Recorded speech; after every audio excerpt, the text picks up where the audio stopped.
Welcome to the Nerd Culture is Dead podcast. I am your host and thoroughly a nerd, Zach. Today's topic will be D&D character stories and I guess just a D&D discussion in general, murder hobo style. Today's guests will be Jen from Nerd Culture is Dead and Josh from Josh. Hi. Fucking love it.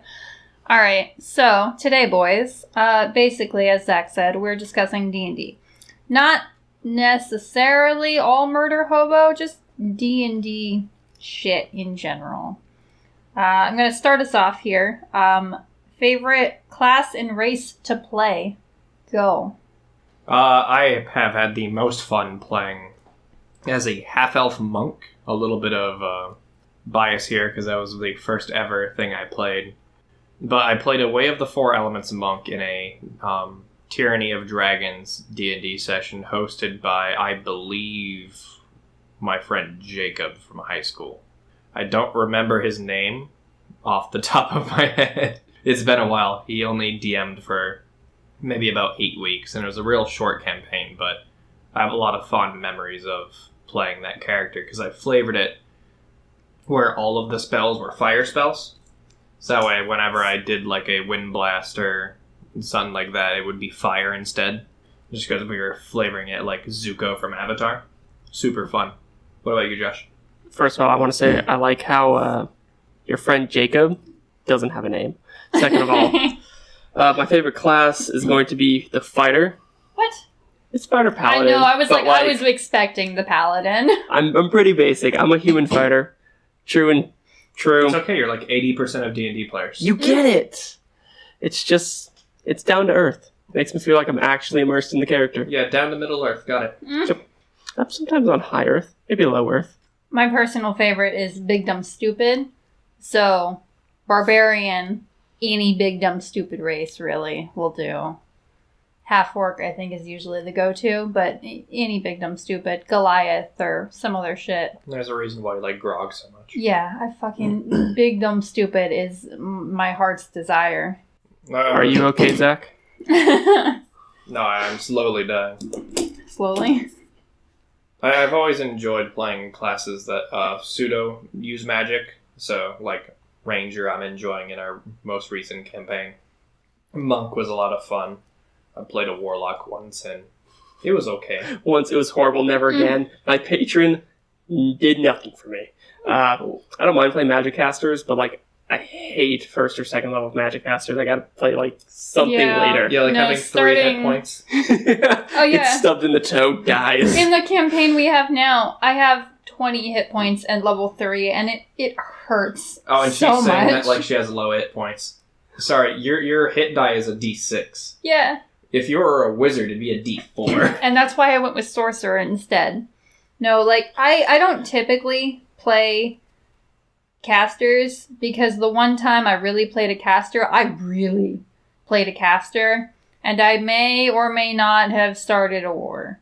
You were there, Josh. You were right there when I cast Meteor Storm and started that war. All the other wizards are looking at it going, this fucking prick over here. I could do it too, you know. Then do it. I just don't wanna. I don't have the necessary components for the spell. What about your favorite alignment, or I guess go-to alignment? I am chaotic neutral with like a little asterisk because it's like right there with evil. No, it's pronounced chaotic evil. And anyone who plays chaotic neutral is just sitting on a fence and is like, man, I want to play D&D like I live my own life with no restrictions. Yeah, that's me. I don't know. I always like playing a good alignment. I can't play evil characters very well. I like having the struggle of doing a bad action and having to feel bad about it in character. I struggle doing the good. I just struggle. Rolling the dice. That's real hard, my guy. It is. I lean towards neutral good, but I can also I enjoy playing lawful evil as well. Just because it gives a little... little spice. Yeah, pretty much. And you don't have to do bad things to be evil. Mm-hmm. You just have to do selfish You things. just gotta be a dick. No. You don't even have to be a dick. If it's done right, no one will even know. I had a campaign where I was a lawful evil monk, and no one even knew till like 10 things in, and that was only because they read my character sheet. Like, you're evil? How are you evil? Do you see the sadistic shit I'm doing? Not even that. Do you see how much I'm not helping you? And how I don't care that little Susie or little Timmy over here fell down the well? It's just, it's the little things. I don't have to go murder a puppy real quick. No, I just have to step on the puppy and be on my way. No one even notices you step on the puppy. I would notice if you stepped on a puppy. Yeah, we all know. No puppies were harmed in the making of this joke. And in fact, there's a puppy right here. She can vouch. She's okay, guys. Arf, arf. Quick, Clem, blink to say you're alive. I don't know. Like, alignment's such a funny thing to play around with, because I'm playing a chaotic good ranger right now. And my character's an asshole. Mm-hmm. I purposely gave him low charisma to where he's extremely blunt. He's an older elf. He served in the military for an extended period of time. And he's just a dick. He will just straight up tell you, dude, your breath smells like shit. Or, that dress does make your ass look real fat. And not Can't with whistle, a PH. otherwise I would have whistled. Not with a PH. But alignment's just pretty much the flavor on top of it. Like, it's nice to follow. It's a roleplay tool. Yeah. Pretty much. It used to be, I remember, like, his paladins have to be, like, lawful good or something. I don't think they are anymore. They have to I think be they had to be within a lawful. step of lawful good. Mm. So Yeah, they can something be like neutral good. They can be... I think there's one other that they can go into. I think it's like lawful neutral. Okay, yeah. And it's kind of a restriction for them, which is fine, but I lost where I was going with that, so I'm going to stop that. Well, I have something to spin off of that. So, playing as a lawful good paladin, when you step out of grace, right? Like, I had a character moment where, in order to get information out of someone, I had to torture them as the lawful good paladin, because no one else could do it, right? And that broke my character, where I got out of alignment and lost my touch with grace. And using those tools that the game gives you give you deeper character moments, and could also take you down a darker path where, like, I believe if you go Oath of Vengeance, like, you can end up being an evil paladin, and you can end up becoming a Dread Knight, stuff like that. Like, those are unique, flavorful spins off of the alignment chart that work for those particular classes. Alright, I get you. Or, like, the cleric no longer being able to heal and now only inflicts pain, right? Weird shit like Every that. doctor ever? You mean the dentist? Oh, shit. Okay. Favorite characters you've either played yourself or you've played with in a campaign? I know Tito comes to mind for you, Zach. Yeah, Tito, one of our D&D friends named Daniel, he has a go-to character called Tito. He is a goblin rogue, as all great characters end up being. And his thing is he will adopt a character trait, and that will define him for the rest of the campaign or the session. And I was running a one-shot called the Salty Barrel on Tog DM's Twitch channel.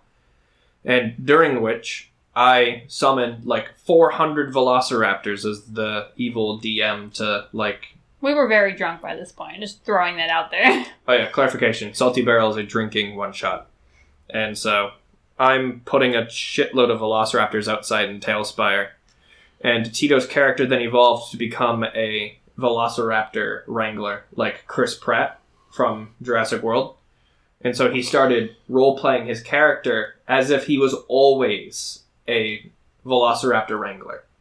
And that adopted on top of his other things. So earlier he ended up becoming a detective. And he had role-played like he's been a detective his whole goblin life, despite just picking up the hobby. Wrangles the velociraptor, puts the detective hat on the velociraptor, as we're off to detective. Now it's Detective Pikachu. But Tito is always just a fun character because of that, because Daniel doesn't use the typical, like, yeah, I'm in goblin voice.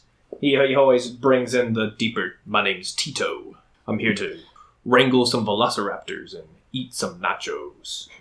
Wrangle some velociraptors, eat some nachos, and maybe take your woman. Yep. How you doing, ma'am? Tips cowboy Tito hat. Is a ladies' goblin. I would believe it. I'm fanning over Tito right now. Tito's an amazing character. If he ever comes back, I want it on camera because Tito's amazing. No, I fucking love Tito. Jen. Jen? Personally, my favorite character I've ever played, his name is Damian Steele, and we played him in an Exalted campaign. And he was, classic big dumb stupid, but in the campaign, for whatever reason, I had this really cool big sword, but I did this thing where I didn't use it, and I would just, hit people, kick them and punch them when I had the sword right here that could do way more damage. But I went, fuck it, punch him in the face. And everyone's looking at me like, what the fuck was that for? You have a sword.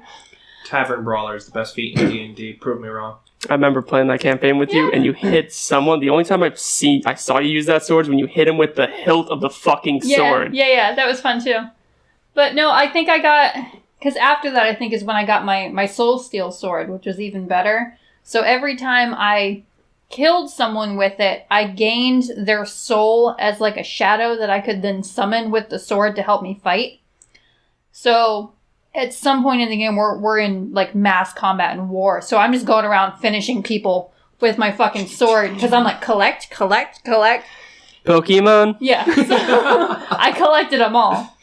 And so I just got this massive fucking shadow army because I'm killing people with it. All I hear is your character's literally a cadaver collector. That's all your character no, is. Wait, guys, save the XP for me, please. I love... He was my favorite. I want to get his sword tattooed on my back. I love Damien. And then I did another one. It wasn't necessarily my favorite character. In fact, I don't play females often at all, really. I don't like playing females. I prefer doing something I can't normally do. Yeah, you like having a dick. Yeah, it's nice. As someone who has a dick, I can't confirm. But shortly after that character died, I made this chick, her name is Elaine, and she, I think it was Jade Mountain Form was the name of the martial art. I don't know what the Charm. Thank you. Charm. I don't remember what they're called anymore. And basically it was based after Diane from Seven Deadly Sins, so the giant situation. Yeah. So she could constantly just grow big whenever she wanted. It was an ability I could turn on and off. The caveat being I had to stay on the ground by the end of my turn, otherwise it turned off. So we were in a spaceship doing some bullshit, and there was someone shot a big fucking torpedo shit at us. And I went, you know what, guys? I got this. And I jump out of the spaceship. Ignore all physics of why this isn't possible. I jump out of the spaceship. I go big. I take the full fucking blast head on. And my buddy just goes, whoop, and yanks me back in when I'm done. And I saved the whole ship. That was probably the proudest moment I've ever had in D&D. I saw her wipe a tear. It was the proudest moment. It was real nice. What about you, Josh? So one of my favorite characters that is routinely happens in the games I DM and I'll sometimes play as is a character called Bumby. Much like Zach's character, it is a goblin rogue, and he has this thing for shurikens. I brought him in a campaign I was running for Jen and company a couple of years back, and shurikens is this thing. Their very first encounter is this small goblin inching towards him, going, no one can hear me, as he's dragging this 500 pounds worth of shurikens behind him. It's like a Santa sack full of fucking pretty much. shurikens. All of a sudden, they turn around and it's just, no one can hear me. As combat started, he takes these shurikens out of the bag and just starts chucking at him. He's not good with shurikens. By the end of the combat, he dies, I'm pretty sure. Or you guys knocked him out or something. He disappeared. Didn't make it. Yeah, he didn't make it. Sailed off to Night Night Land.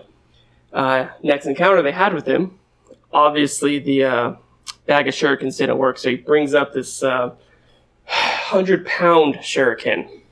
Because many shurikens don't do, big shuriken do. Doesn't work. And that was his trope for the entire rest of the game. Just changing out his shuriken. Never got an end to him, but you got a new idea from Yes. Zach with the put him on a string. You can't tell them that. You're going to steal it. Cut it out, it's fine. Post-production. Any other favorite characters, Jen? Not necessarily a favorite character, but like These stories. unexpected character. You ever do that thing where you're not supposed to do something? The only reason the DM would let you do that thing is if you roll a nat 20, and you roll a nat 20. We were up in like an ant hill. We were supposed to be fighting these, and it was like soldier ants or something. And I said, "Fuck it, I want that one."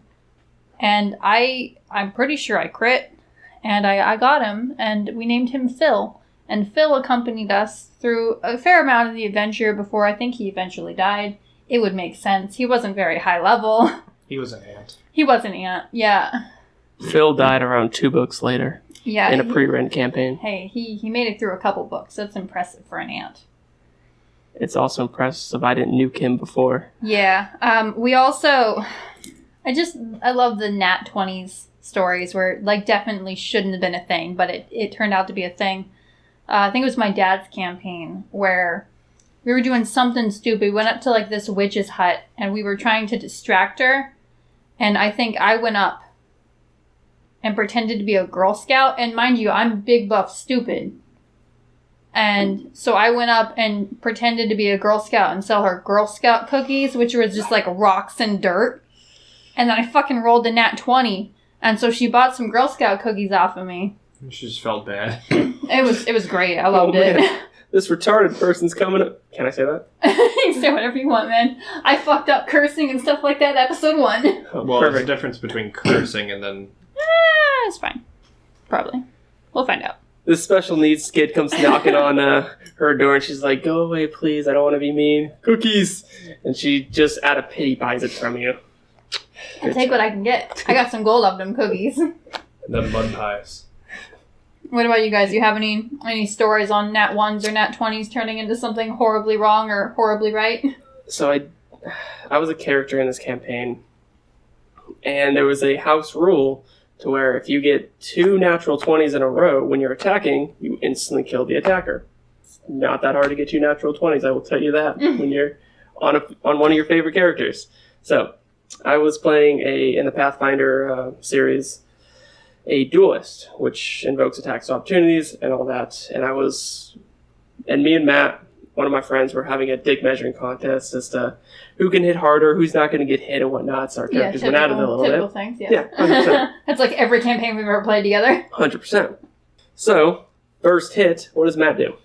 He rolls a natural 20. Cool, crit, whatever. I got enough health, or I think we're level 7 or 8 at this point. I have enough health to last. Oh, you guys are fighting each other? Yeah. Oh, okay, go on.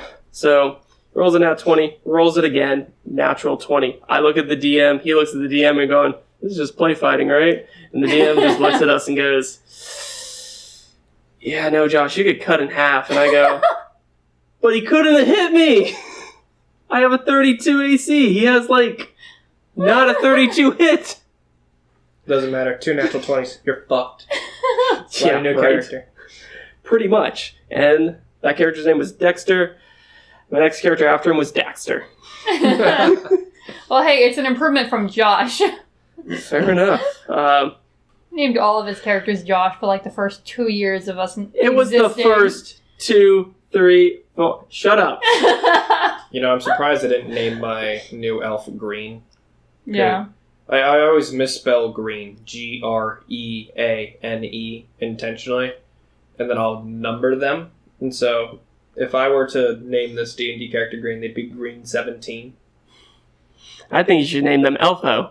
Hi, I'm Elfo. But, I just made him watch that. I've got a little D&D story about nat 20s. So, I, at one point, when I was at USF, played a Goliath rogue. So, imagine big, 8-foot tall, massive man with 2 tiny daggers trying to hide. Naturally, I get spotted. And I go to throw one of the daggers. And I roll a natural 1. The dagger goes flying off in some random direction. And the DM says, "Alright, you can go ahead and make a redemption throw, otherwise it's going to cause a series of unfortunate events." I then roll a natural 20 on this. And so, the dagger then bounces off a wall, bounces off another wall, comes back and stabs the guy who spotted me in the back of the head, and just kills him immediately. And the Goliath rogue, stunned that he actually managed to be stealthy, then tries to be stealthy the rest of the game and fails, but because he did it that one time, he's naturally the stealthiest character of the party. Oh, 100%. My favorite part about that story is how you're going to USF to better your intelligence, and you played a dumb character. Correct. All right. How do you guys feel about, I'm just going to say dice in general. You have lucky dice. Are you superstitious about people touching your dice? Like, I've known people who go and wash their dice because they're not behaving properly. I put mine in dice jail. Yeah? I have about 2 sets in there at the moment. Yeah. They can come out once they roll good. Yeah, But I won't roll them until they roll good, so explain that to me. I do this thing at the beginning of every game. I grab, because I have a whole bunch of sets, I kind of just grab all my d20s, I roll all of them, I go, you're banished, you're banished, you're banished, based on what they roll. Fuck. Yeah. Don't be a dice for Jen. Well, they're just banished until the other ones fail me, then they get a tap off the bench. Okay, so there's a difference between benching and banishing. Yeah. You, off the table. You can sit on the corner, please. For me, I have like one set of dice that I'll consistently use over and over again. But I have one set of dice that, for whatever reason, I always succeed rolls with. And they're the stupid Tomb of Annihilation, like pale green dice that you can get at like Barnes & Noble.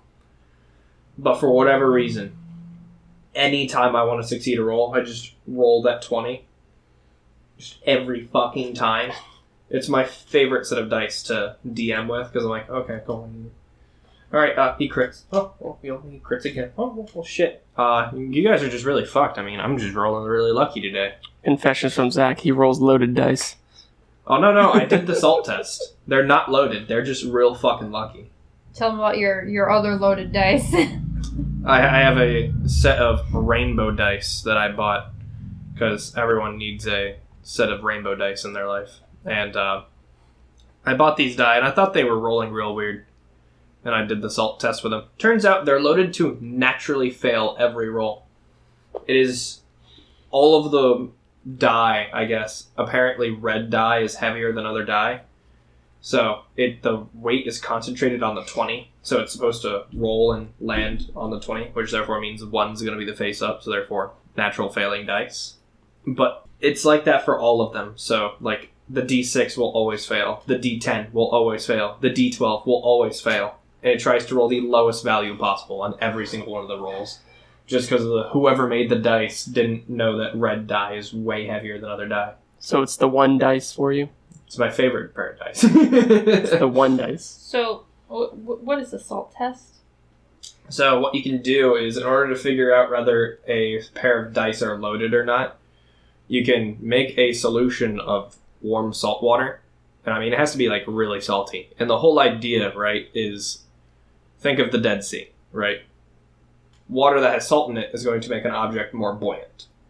And so what will happen is if you put a loaded dice into a solution of salt water, the loaded portion will naturally flip to the bottom. Mm-hmm. And so it'll show you what the natural result of the die is through the solution of the water. And so the gay dice, as I like to call them, will automatically flip with the 20 facing down and will naturally fail every time. Well, what does it do if they're not loaded? Do they just spin? They'll just float and canter around. It just tells you it's not loaded. It just says, sorry, man. Can't tell you something. It's a magic 8-ball. Sorry, try again later. It's not so much that it's innately obvious that the die isn't loaded. It's just that it's so obvious when it is. No, I gotcha. That it'll just immediately flip and it'll sit there like that. Okay. Ooh, so in Exalted, it's a D10 system. So instead of rolling, a D20 and then, 2 or 3 D8s or whatever for damage. 2 or 3 D8s. What the fuck is she rolling? She's rolling a very powerful monk. All right, guys, level 20 here. But one thing I liked about Exalted is you roll so many dice. So you're literally rolling like 15 D10s at once, and it makes me feel real powerful. So Andrew, our DM, just basically had a big fucking cup full of D10s because you need that many when you play.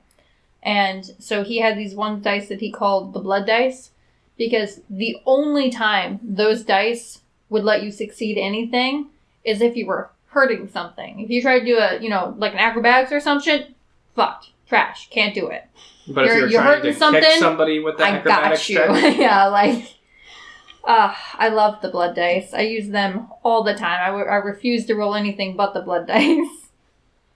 And Jen is just a murder hobo. Yes, I love murder hobo because I love to make them stupid. You should try some social combat sometime. Should probably do get some good. No, the party makes the mistake. And I'm pretty sure, once again, this was... Of letting you into the group, or yeah, what? Yeah. But, for whatever reason, they leave me unsupervised.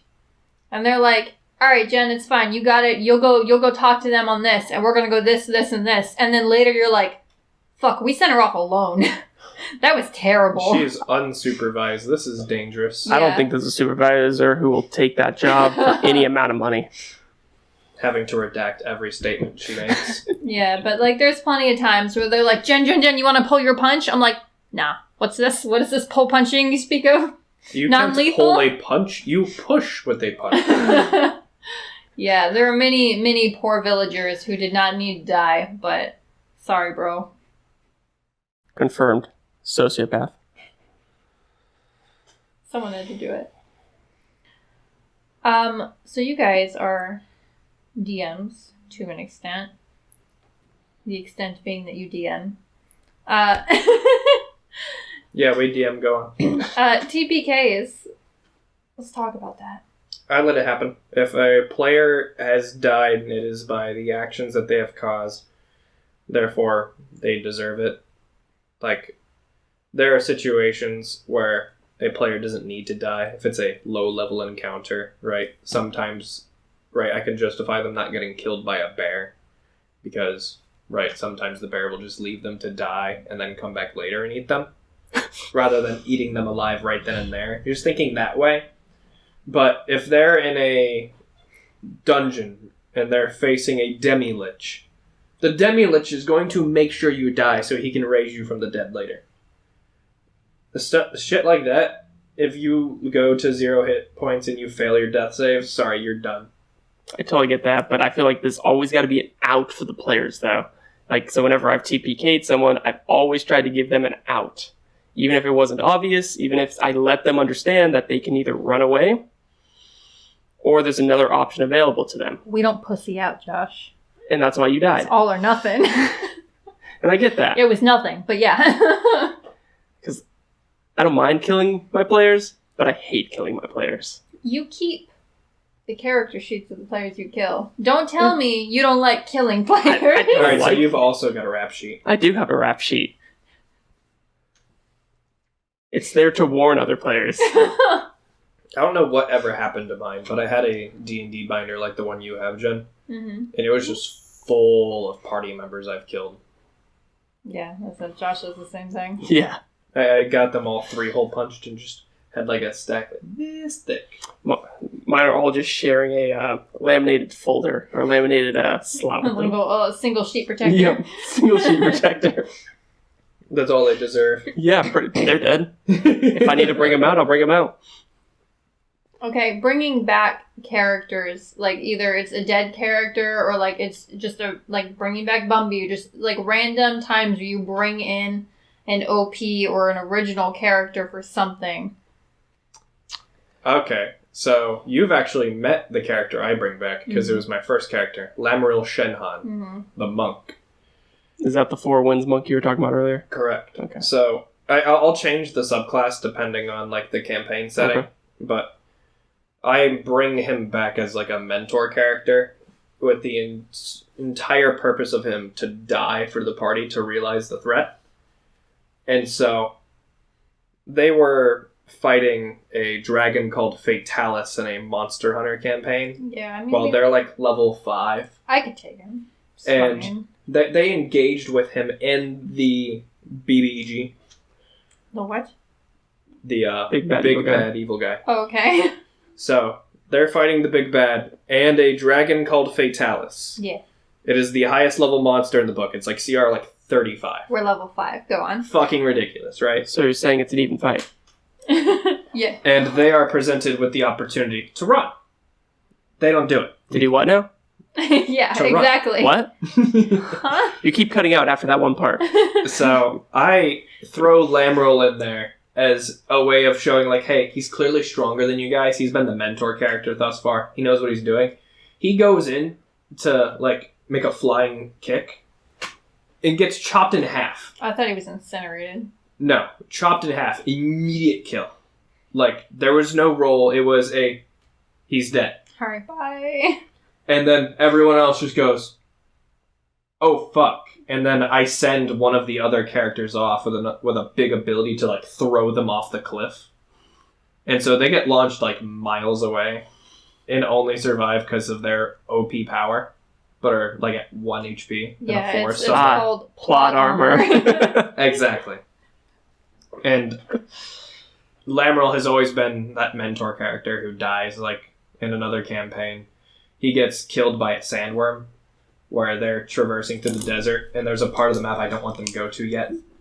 And he just gets fucking swallowed whole by a sandworm, and they go, well, we're not going that way. And I was like, it worked. It hurts my soul every time, but I will kill Lamrel as many times as I need to. Just imagine you were brought up just to die. I mean, hey, you look at life, man. Let's get to Presso Espresso here for a minute. Reoccurring characters, Josh.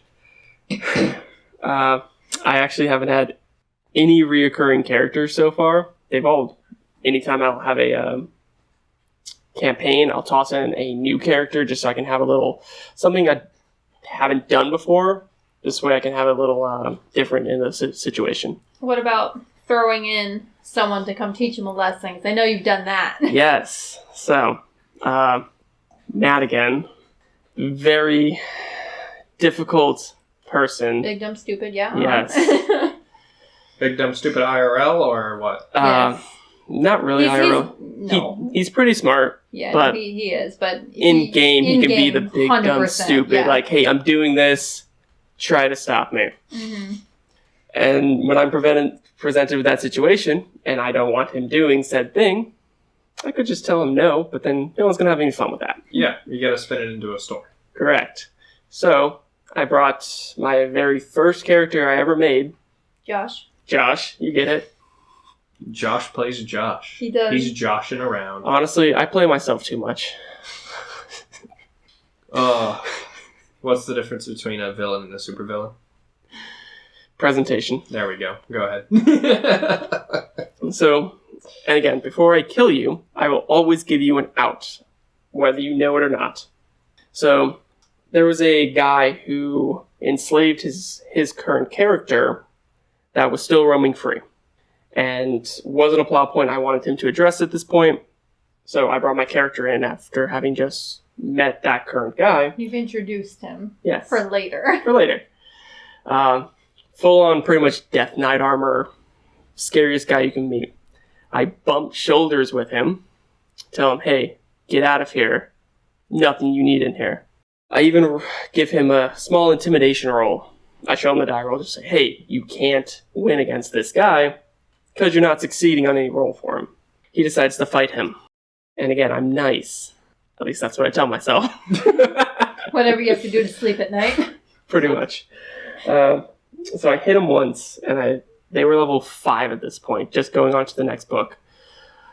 And he may have had like 30 or something hit points. I just omitted the dice roll, and I rolled the dice, I omitted them, and I got most of his health out of the way just on the raw damage. And he just kind of looks at me and goes, who the fuck did you just bring me with? And I go, I told you to go the fuck away. Lo and behold, he went the fuck away. 30 minutes later, 40 minutes later, they gotta go, yeah. I'm not surprised. Yeah. I played with the man. They gotta go back to their base of operations. Mm-hmm. Who do I have sitting right at their base of operations as their mentor character? It's Josh, guys. It's Josh. Josh came back. Matt was a perfect student at that point. I didn't have to show my hand to anyone else. Everyone fell in line, which I was kind of sad about, because I just kind of want to demonstrate his power a little bit, because I wasn't going to kill him, as far as I knew. But I enjoy putting players in their place. Have you ever had an experience Yes. where where a character uses a magic item in an unintended way and just ruins what you were doing, or just trivializes an important matter. So, like the concept of putting a portable hole into a bag of holding kind of situation, or what? Well, so that's like basic Nuke 101. Yeah. So it's intended for that use, but it's a one-time When you use. Google how to make a bomb, you first off get put on an FBI watch list. You secondly figure out about a portable hole in a bag of holding. Mm-hmm. But what specifically are you talking about? Like, do you have one in mind? Because I'm going to need a second. No, that's why I was asking. I've never really had characters who abuse magic items. This isn't abuse, but it's a story that comes to mind. So in the last, I think it was your campaign that we did this in, my big dumb stupid guy could cook. Yeah. And we had a portable hole at one point. So I turned it into a portable kitchen. So that was my kitchen at all times. Whenever we needed to cook, I had a kitchen. Didn't it also end up becoming like an interrogation chamber? 100%. We had to multi-purpose the kitchen. You can both cut onions and make people cry. Multi-purpose. You're stuck on this torture rack, wondering what insane method she's going to do. She's going to chop onion in front of you. No, not the cilantro. Not the wound. Thinking back on it, I had this player, Joey, very fun to play with. He was playing a version of Link from Legend of Zelda, and he had this adamantine shield with him. And adamantine being one of the strongest things in the game, bursted through everything. So, anytime I would tell him, hey, yeah, so it's a locked door, he would go, what's the door made of? And I would just look at him, sigh, wood, and he makes the pantomime of just hitting his shield with the door, and the door was gone. Fast forward a couple more sessions. We're in a dungeon that's walled off, and he goes, what are the walls made of? And I look at him and I go, don't you fucking dare. And he goes, and he pantomimes hitting his shield at the wall. Wall comes crumbling down. And I just look at him going, is that all you're going to fucking do in this campaign? And he goes, does it work? And I go, yes. So anytime you give anyone an adamantine item, make sure the walls are adamantine. That's my... Think it through. Everything's coincidentally reinforced with adamantine. I once had... sorry, I didn't cut you off. No, you're good. I was making a stupid joke. Pretty much same thing. I have a friend, Bruce. Oh, fuck Bruce. Fuck Bruce. Shit. I enjoy playing with Bruce. Oh, I love Can Bruce. be a little Fuck overbearing, Bruce. but I enjoy playing with him. He had this one character. He was using the Pathfinder system, a Steelbreaker, I think it was. So his hands were considered adamantine, or he could punch through adamantine or whatever. I don't remember this. I believe you, I just don't remember this. And he found the secret entrance to cut halfway through the dungeon, or start halfway through the dungeon, which was entirely overlapped by another spell called Meld Stone, or some other spell that made it so the door is gone, It's just stone. That's like 30 feet thick or something. He goes, not this. And I'm looking at him like, what do you mean? He goes, I'm just gonna punch through. Just gonna punch rock, bro. It's in my abilities. And I'm like, you sure? You're positive? Because, he shows me, and all of a sudden, they're level 9 in a level 12 area. And I'm just looking at this like, how do I not kill you? Or are you going to kill me? Because I'm oddly scared of your character at the moment. And that was not a magic item, but definitely enlightening. Like a fucking level 1 era Krokra in D&D who can just fly and trivialize any combat encounter by just fucking sitting on top of the thing. Yeah.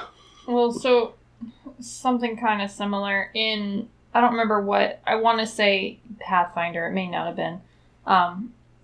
The DM decided to give me, for story reasons, a level 9 spell. And I cannot normally cast anywhere near that. And so it was Meteor Storm at level 9. and I don't remember what we were doing. They were doing their diplomatic stuff off. Social combat. Yeah. And this is why I don't play spellcasters. I'm off in the distance, and I wait, 10 minutes or something, and I'm waiting in real life. And I just I text the DM. I'm like, hey, when this timer goes off, I'm casting this. Timer goes off, and just fucking level 9 Meteor Storm on top of everyone. And they're just like, what the actual fuck just happened? Okay, so there's a little difference between the Meteor Swarm in the book and the Meteor Swarm that Andrew gave you. Yeah, no, he definitely upped it for story purposes. Yeah, so the Meteor Swarm you casted brought in, if I remember correctly, satellite debris that was orbiting the Earth down. Yeah. Instead of 4 little balls that explode. No. It was a big boy. Yeah. You took away a city. Yeah. Noted. I'm not giving Jen anything powerful as a spellcaster. It was Did she not hand you her warning label? Oh, that came with the engagement package. He agreed to terms and conditions. He didn't read it. Oh no, I read the terms and conditions. It was like 9 pages. Oh, only 9 pages. That's quite short for terms and conditions. There was brief summaries. There were like 3 words each. She just adds amendments after amendments every day. Don't feed after midnight. Don't get wet. What are you, a Kremlin? Yes. A loot gremlin. Do you have any, fun hobbies to do with your characters in D&D? Like, mine is usually cooking, or making beer is usually my go-to for, like, abilities and shit in games that aren't necessarily super cool. Gambling. I will straight up play poker at the table while we're playing Dungeons & Dragons. I'm going to play a game in your game. I straight up was dealing cards to players at the table in our last session. And they're like... He did. He paused the game to go get up and grab a deck of cards. Yeah, and I just straight up, do the fucking fold, the river, the run. People are like, wait, what are you doing? I'm like, this is poker, dumbass. My dad did this thing in his campaigns where you could gamble, but instead of just making you roll, a D20 and doing whatever, he Yahtzee. would make you, he'll make you play Yahtzee at the table. So, like, you would roll, 5 or 6, whatever, 7. You'd roll 7d6s and make your best 5-card hand with that kind of thing. And that's how you would actually gamble in the game. And that was real cool for me. I did that a lot. As someone who's never played Yahtzee, I was like, wow, this is a really cool, implementation of the system. And then I played Yahtzee like a year later going, that son of a bitch. He ruined my life. Surprise. No, but I like the idea of my character having a deck of cards on him at all time, and I can just deal out cards and take shit from my other fellow companions. And I'll just take gold from my players slowly over time by doing so. You said that, like, my players paid you a dime per tab. I think it would be really funny is if you don't tell the other players, when the DM's having a little bit of a monologue, you just bring out the cards and start dealing them to the players. And when he looks at you, what are you doing? Oh, this is what my character's doing. And the character's just playing poker as he's going off.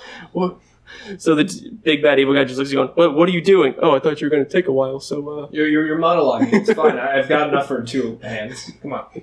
What about you, Josh? Any fun stories with that?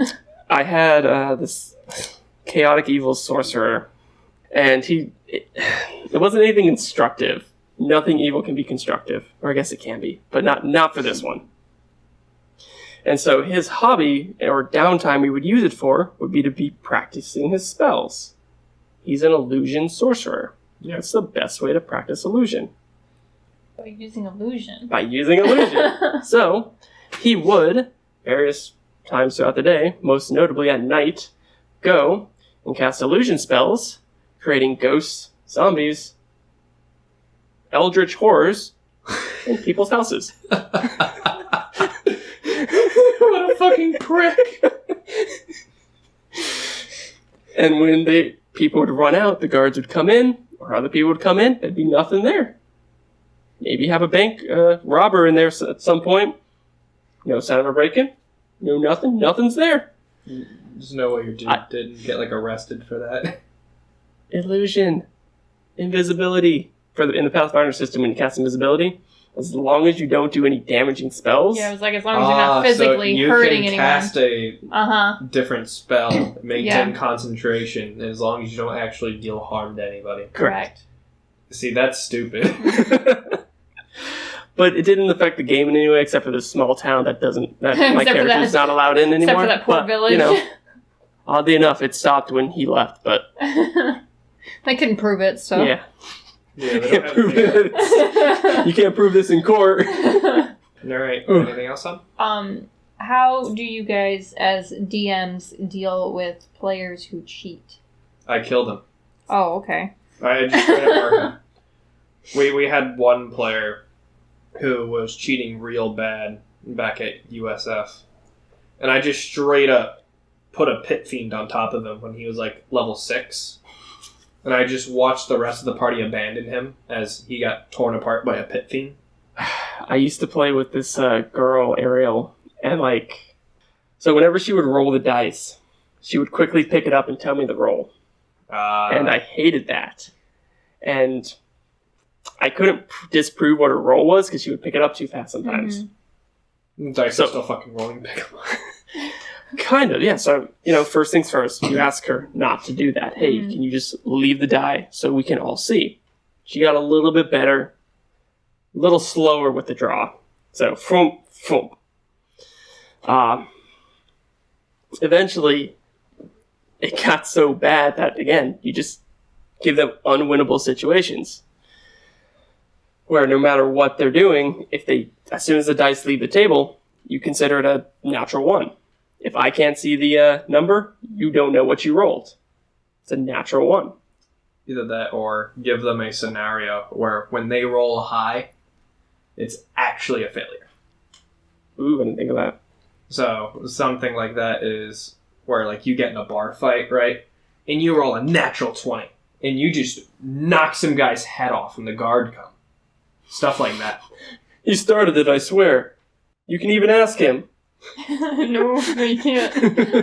It's dead as fuck. I've been there, done that. No, you can't. But when somebody is doing that, you kind of sometimes have to play into their hubris. Where they're going to continue to fucking fake their rolls even when you drop a pit fiend on top of them. And a lot of time they're the metagamer who do this too because they just want everything to go perfect. So they're playing some fucking sorcerer and all of a sudden they got How'd you know she was playing a sorcerer? and all of a sudden they have 22 HP because they cast fucking mage armor and for some reason they have high AC. There's a bunch of dumb shit like that.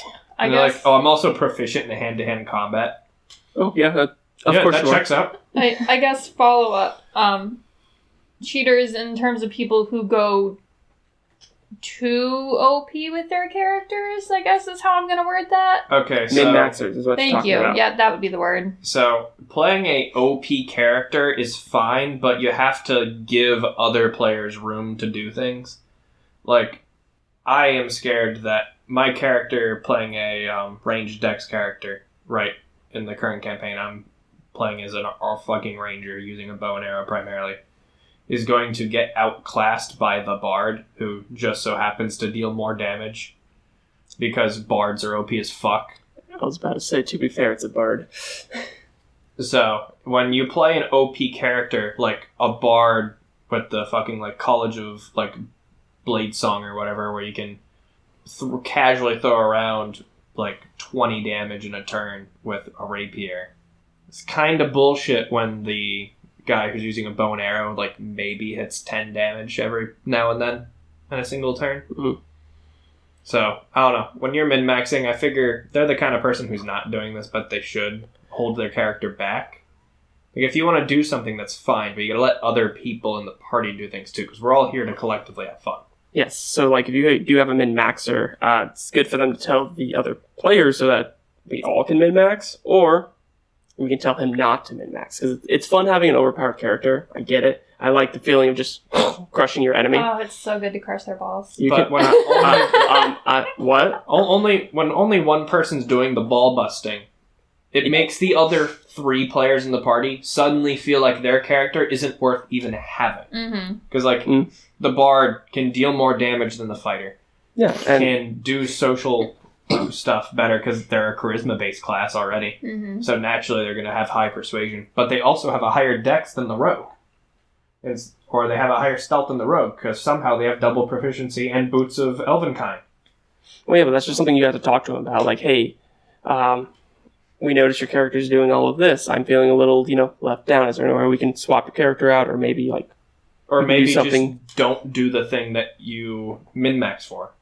Like, not to completely invalidate the character, but if your bard can do the most damage, cast the best spells, talk the best, and be the stealthiest, maybe drop a roll so that way another player can fill it. Like, if you don't do stealth checks, because your character is now more social, that's better. Fails all the stealth checks because he can't stop talking. Well, there you go. Or maybe you want to be the distraction instead of trying to sneak off and somehow still be a bard, when it's very clearly a roguelike feature. A do-it-all character is annoying. It is if you're all not do-it-all characters. Mm-hmm. So one-man armies are great. If you're that guy. Yeah. But it's bad in a group setting. So, as you said, it's very annoying when someone takes the limelight. Have that conversation with them. Last time that happened to in one of my groups, we had that conversation, and everyone re-rolled their characters, and nothing was bad in that campaign after that. Just have a little heart-to-heart with your dudes. If by whatever means they don't, then you have to talk with the DM as to whether you have to leave the party or they have to leave the party. Yeah. We got dark. Or we got not dark. Depresso. There it is. What about dumb shit? Anyone do some dumb shit lately? Like in life or like... Well, I mean, either one. D&D specifically is pretty nice. Well, Jen? Yeah, that's my cue, isn't it? Yeah, because you apparently want this. I have a lot of ideas, guys. I try and play intelligent characters who don't really make a lot of dumb decisions, so I don't have a lot of stories like that. My characters are normally witty know-it-alls. Ooh, never mind. Okay, so I have this friend, Courtney, and we were playing this campaign, and in this campaign there was a bunch of undead people. And most enchantment magic, or doesn't work on undead, or not enchantment magic, mind control magic. Uh-huh. Because undead doesn't really have a mind. And and this is the boss of the area at the moment, and he's a headless horseman. So, and her last go-to spell that she thought was perfect, because she needs to incapacitate the boss somehow, is this spell called Hideous Laughter. Ah, yes. Which is an enchantment spell. Which requires you to have a And head. just based on the, the enchantment spell is just for you having a mind. Yeah. A Dual-Hand does have a mind, but... I don't know. Anyway, also requires you to have a head to laugh. Yeah, the thing I just said. Yeah. So she casts the spell, and I just look at her and I go, you know what you're fighting, right? And she goes, yeah, Headless Horseman. I go, cool, you still want to cast a spell? She just goes, yeah. Like, I'm the idiot or something. Like, what the fuck are you talking about? Failure save. And I just look and I go, cool, I passed. And then she just looks at the board, looks at her spell sheet and goes, oh, shit! I didn't give her spell back. Or, you got the murder hobos. Mm-hmm. Looking at you, Jen. But this one is another player. Someone other than me? I know. So, they were fighting demons. Or, yeah, outsiders. And they just managed to knock this character out. Or this demon out.